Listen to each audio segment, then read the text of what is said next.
Okay, great. Right, so I hope you're caffeinated as I am because we're going to go apace.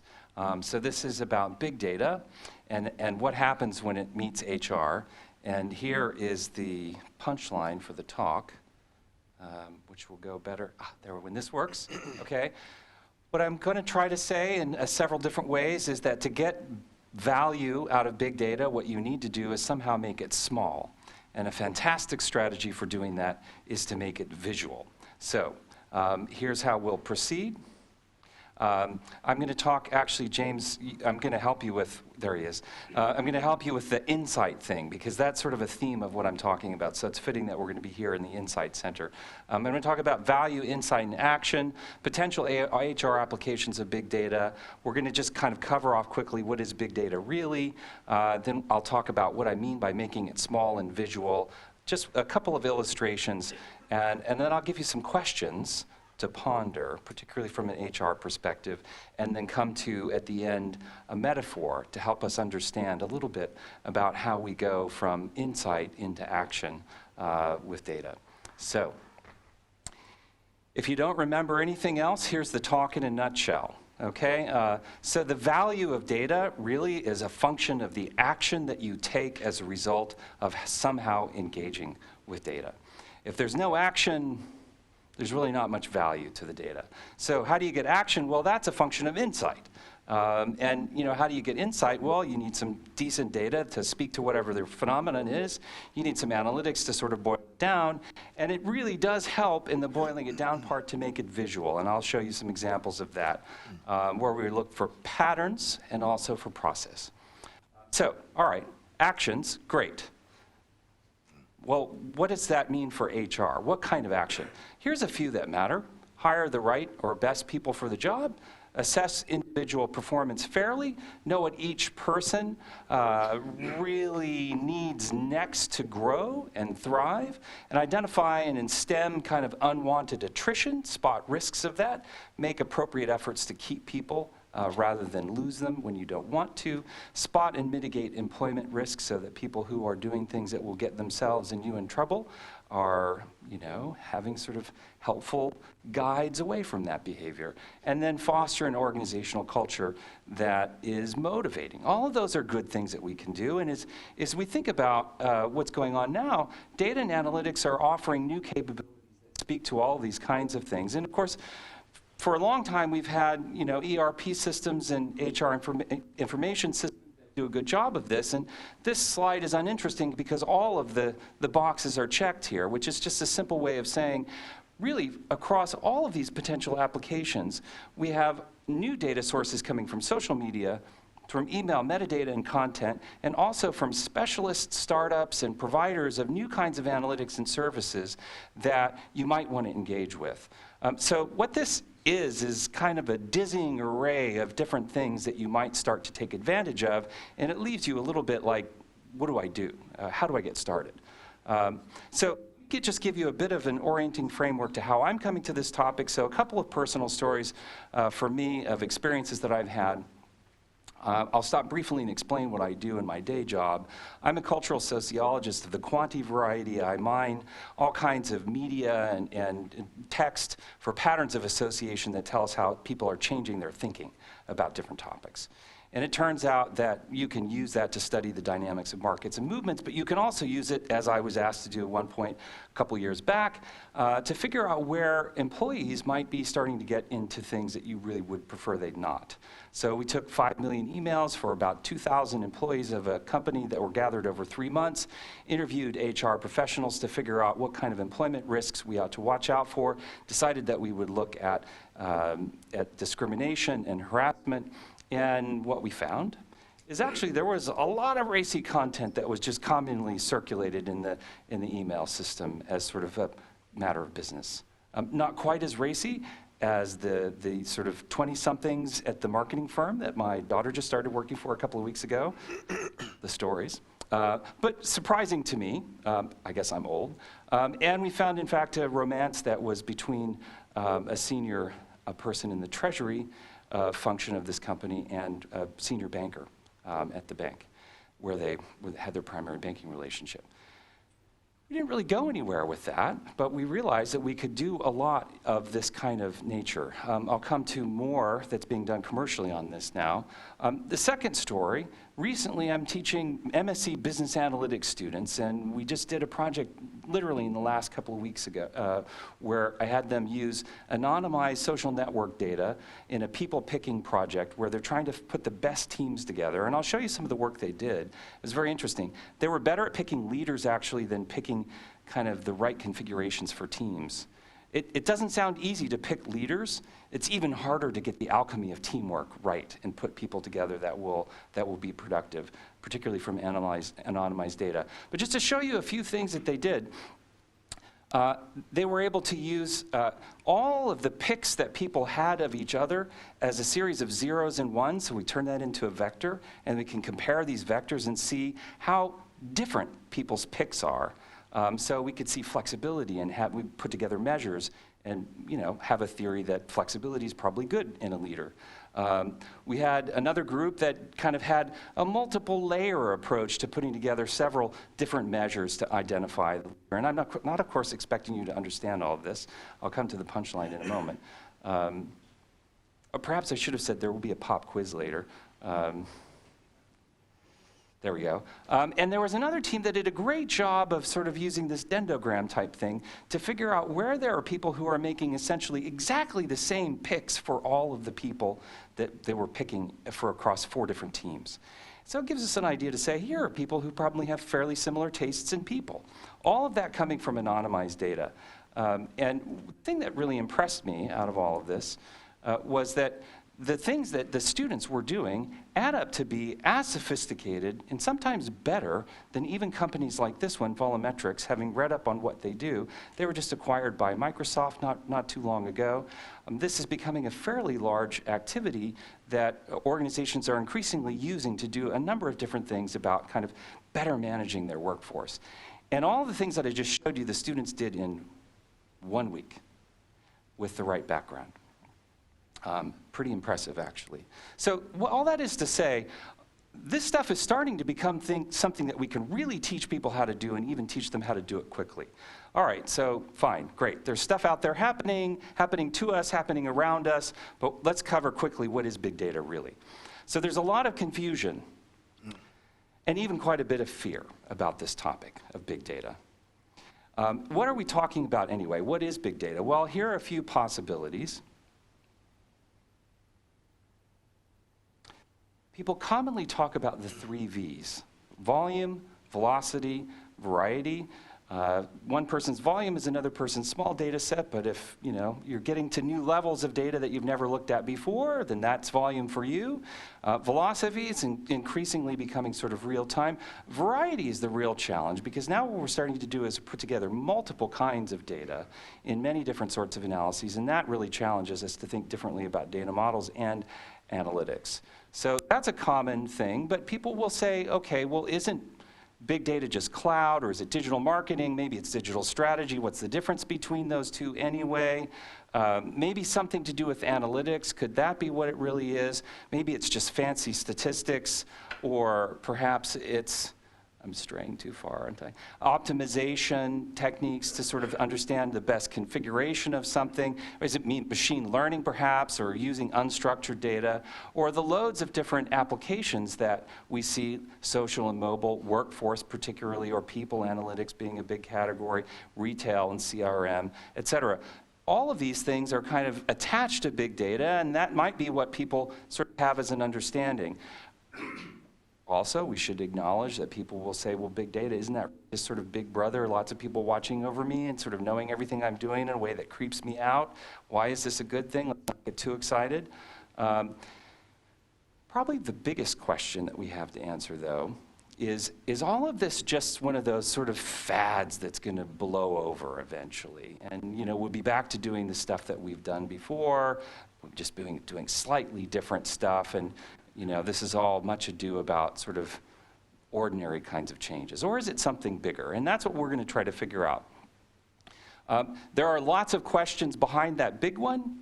I'm not going to go through all of these, but if you think about it, there are lessons to learn from people who are skilled. There are the technologies that matter, the different kinds of data sources, all the different families of analytics that we might look at, the pacing of these changes, the pricing that we should be paying, and what it takes to get value from it. These are all kinds of questions that we want to ask and answer about what's going on with big data, and plenty of heartburn to all of this. But I would boil it down and say, here's a definition for big data that feels about right. It's data that's so big that you really can't manage it very effectively, at least not with the way that you used to. So you're going to have to do something quite different.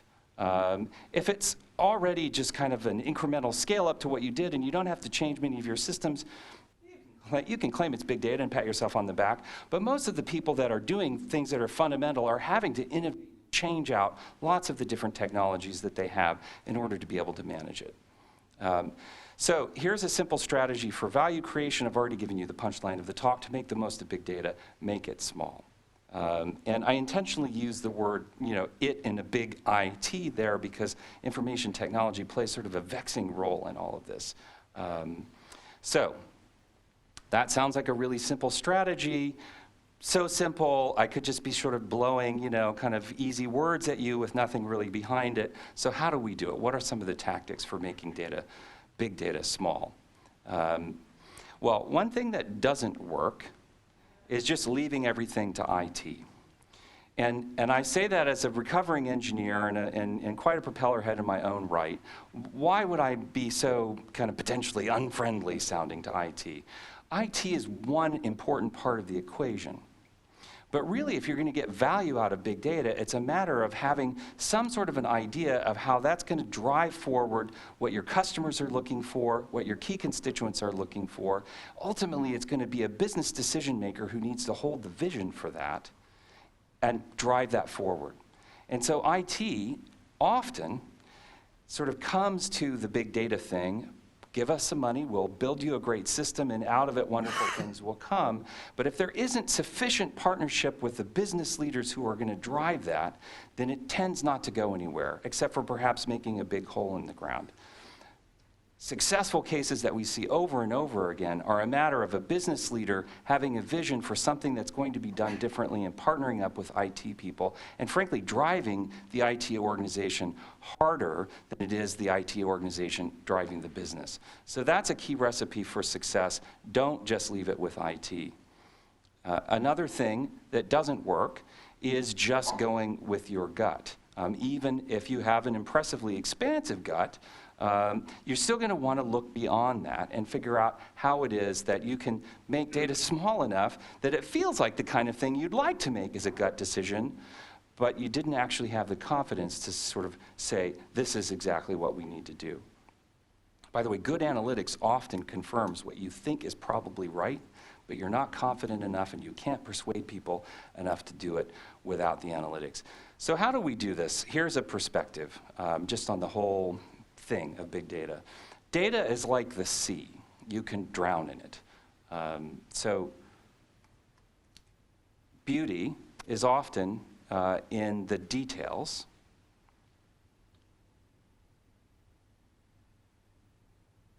But the real revelations are not always in the details. So sometimes you have to not look closely, but zoom out.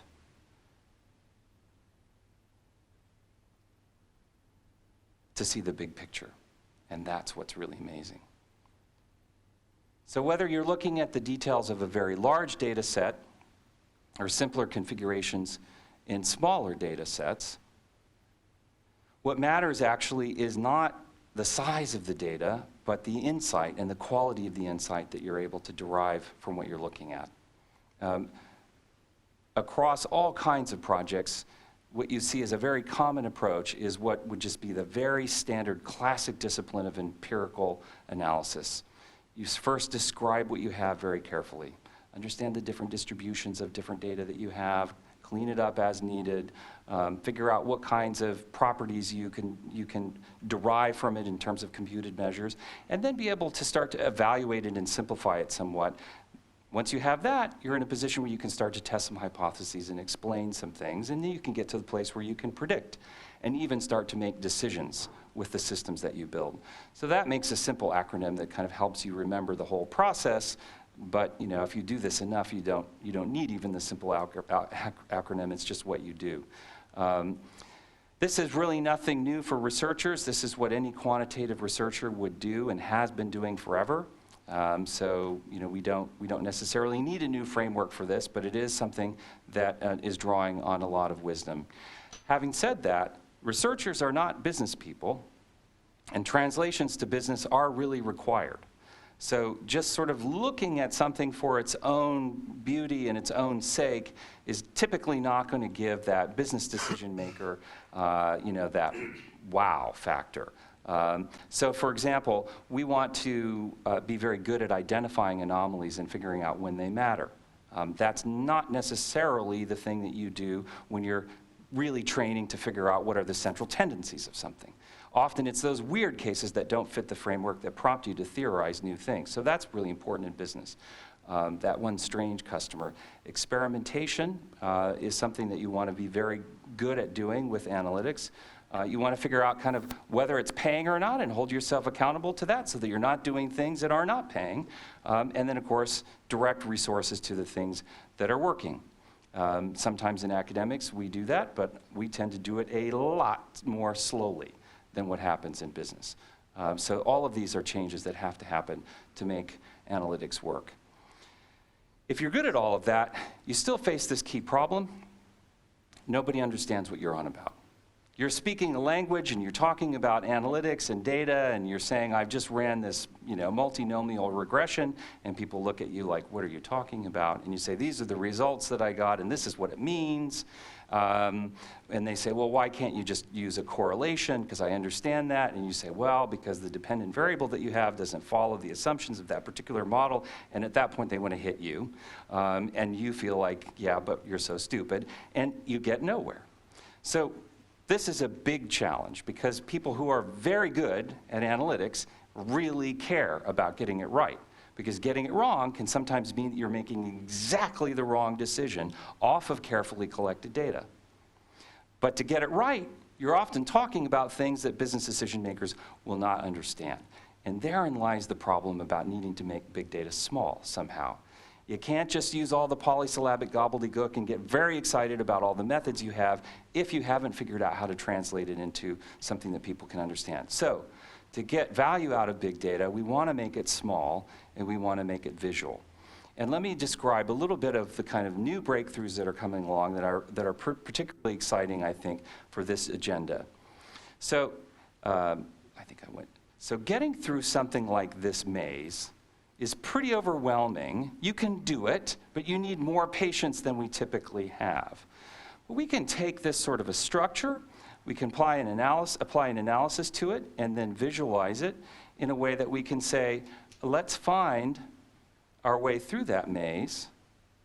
Rather than leaving it as a maze, let's turn it into a tree. And so we apply the visualization to it, and you can see, well, it all of a sudden becomes much more possible to start to trace your way through this right to the end. This is a case of using visualization to find a pattern in data.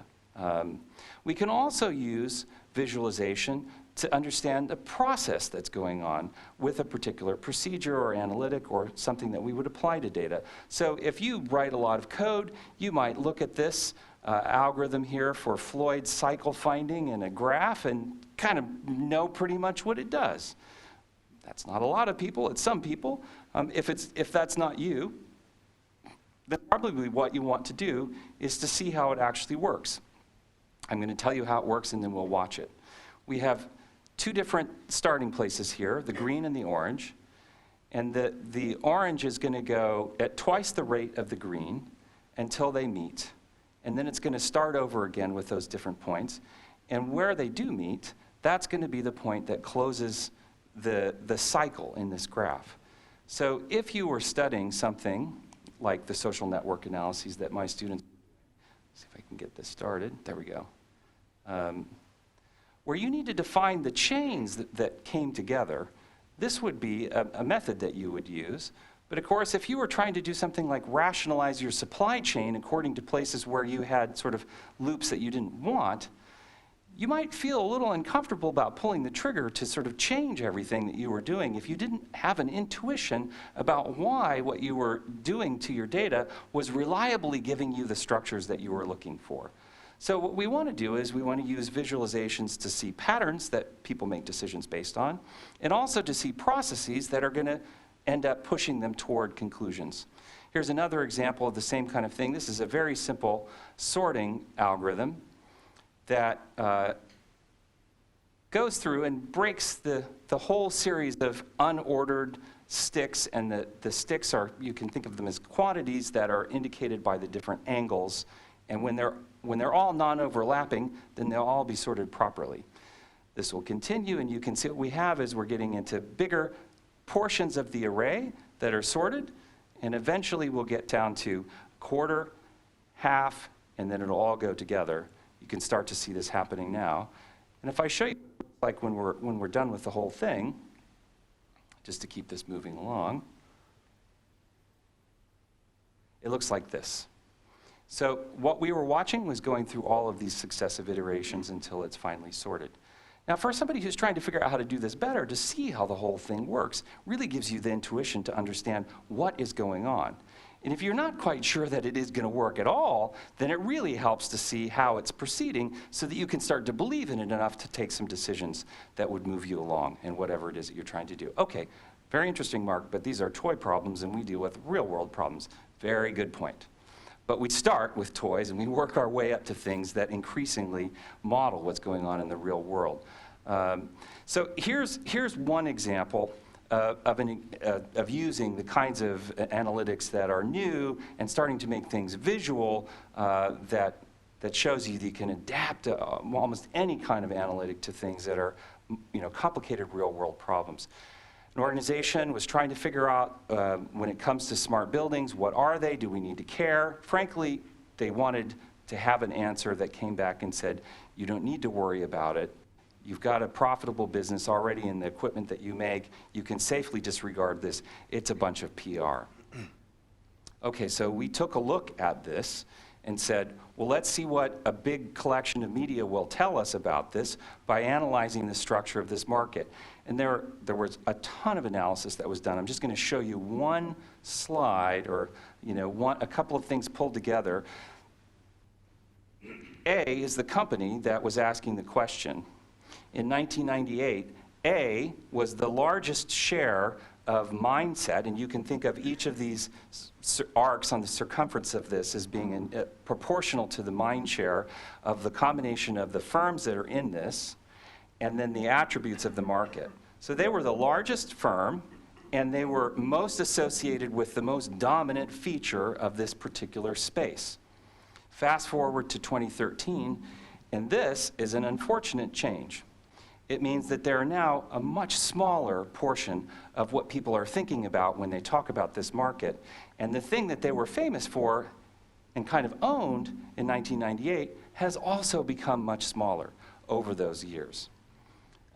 We delivered this report to this company about a month before Google bought Nest.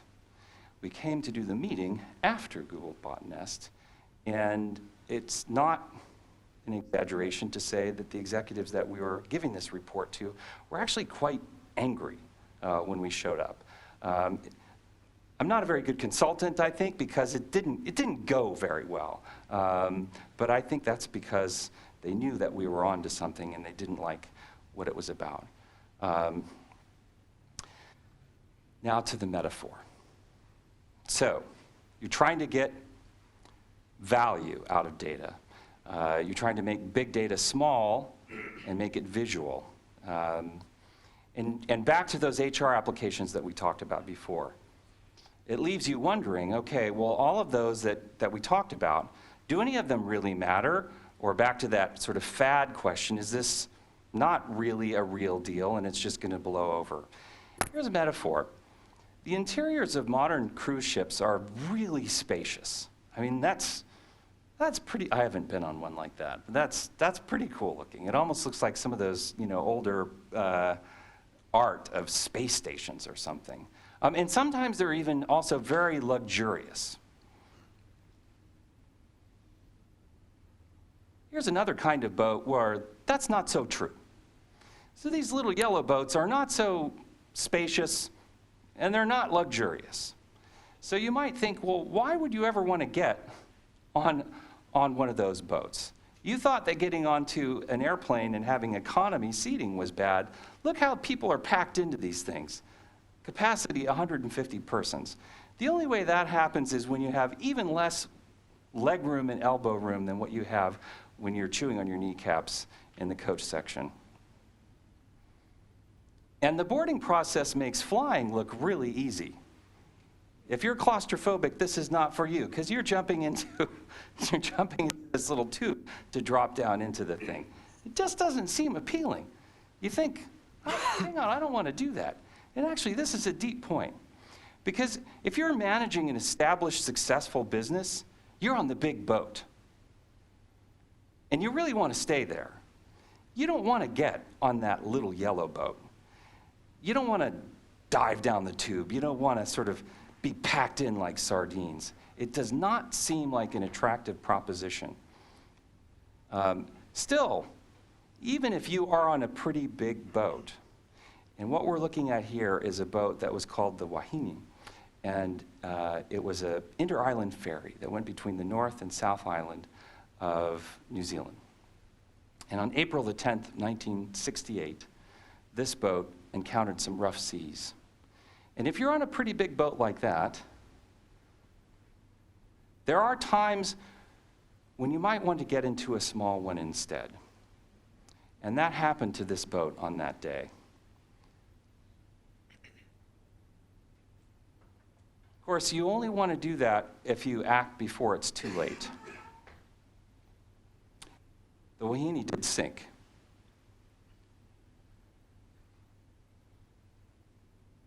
Because if you get into the small boat quickly enough, that can really make all the difference. And why do we sometimes not get into the small boat quickly enough? It's because whatever is going on that's changing the different applications that we're in charge of, that we're shepherding, that we do as our activities, we don't realize that the bad weather is coming as quickly as maybe it actually then does. And on this particular day, the captain of the boat encountered rough seas, but it turns out that the weather warnings were just not sufficient to understand not only how severe the weather would be, but how quickly it would come on the boat. And if you've ever been between the North and South Island in the Cook Strait there, you know that the seas can be really, really rough. And so what happened is they were heading into the harbor, probably shouldn't have, but thought, we got this, we're fine. And the weather just came on them so quickly, it actually lifted the boat and just tossed it on the rocks. This is exactly what can happen to businesses when you think, oh, that big data stuff, it's not really going to affect us that much. We got all this. We know what we're doing, and we're good at it, and maybe there are going to be some changes, but later. So really what this comes to then is what you want to do is you want to look at all the applications of data and analytics that are likely and say, well, which of the ones are likely to attract lots of money and hype but then fizzle, to run afoul of objections that can lead to cancellation for perhaps very good reasons, to boost HR staff to be a strategic partner much more than before, or to obsolete prior methods for similar tasks. Because of course, the ones in red, they're going to derail careers over things like being an overzealous promoter but not being able to ever deliver, or tank the reputation because you sort of had bad judgment about what actually would be desirable or acceptable. And in the green, if you're not quickly onto these or you're not on it in the right timing, you risk being left behind. So this is exactly the kind of thing that happens when we end up on the rocks. So hopefully we'll have a chance to talk about this later. This is pretty much the end of what I had to say. About the answer to this question about whether this is fad or real deal, I love that movie Guardians of the Galaxy. I don't know if you've seen that. Right at the end, they're getting ready to take off, and he says, what are we going to do? Should we do, something bad? Should we do something good to just save the world, the universe, whatever? And he goes, maybe a bit of both. This is a bit of both. There's going to be plenty of stuff that's just sort of faddish and goes away, but there's going to be plenty of stuff that makes fundamental changes, and you don't want to be caught being tossed on the rocks because you didn't see it coming. So to get value out of big data, make it small, make it visual, make it easy to understand, boil it down into 2 words. This whole talk, what I'm trying to tell you is you should, with all the big data stuff that you ever see or get involved in, click, click, click, demand demystification. Do not allow people to talk to you in polysyllabic gobbledygook that you can't make sense of. If it's not being boiled down to something that business decision makers can understand and are willing to take and do something with it, then it's not done yet and you don't really know what you're doing, and that has to be the gold standard for all of this. Back to you, James. Thank you.